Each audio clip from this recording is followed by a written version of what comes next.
They've got a new theory that says a lack of oxygen might have killed the dinosaurs. What? Lack of oxygen? Well, it's interesting. The huge dinosaurs, an 80-foot apatosaurus, for example, had nostrils the same size as a horse. How is an 80-foot animal going to get enough air through nostrils the size of a horse's? But sometimes in the amber, which is tree sap, hardened, petrified, sometimes they find air bubbles.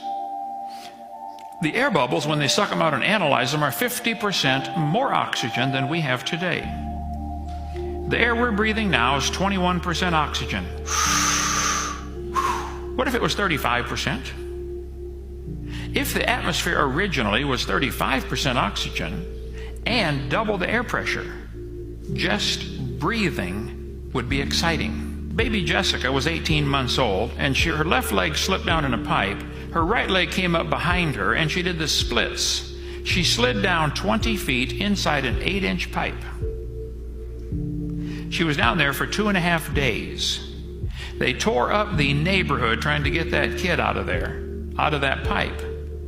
When they finally got her out, her right leg was completely black from lack of circulation. One of the doctors said, "We have to cut her leg off right now. It's black, no circulation." Another doctor said, "Hey, before we start cutting stuff off, let's try putting her in a hyperbaric oxygen chamber." You know what? Hyperbaric, high pressure oxygen chamber. They put Jessica in one of these things and pumped it up to double normal pressure with pure oxygen. Within a few hours, her leg turned pink. They restored circulation. They finally had to cut off half of her little toe. She would have lost her whole leg had it not been for hyperbaric therapy. Dr. Kimori in Japan started raising tomato plants with filtered sunlight. He used a mirror system to collect sunlight and send it through fiber optic cable to his plants. So the plants would not be getting ultraviolet light or x-rays, only sunlight, pure light, okay?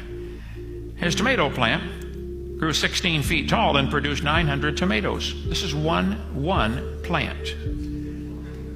They moved it to a shopping center, built scaffolding to hold up the branches.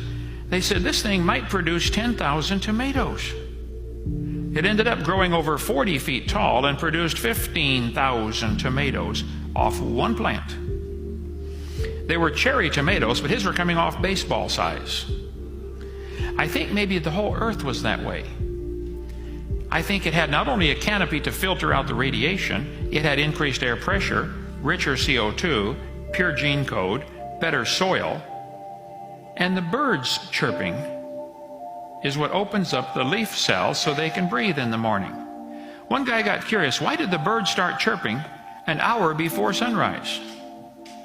Well, they've discovered that frequency of the chirp, chirp, chirp opens up the stomata under the leaf. So this guy in Illinois got the brilliant idea to start playing classical music to his cornfield. His neighbors thought he was, half a bubble off a plum or something, till his corn grew 15 feet tall. He said, "What channel was that you're playing?" His black walnut tree grew twice as fast.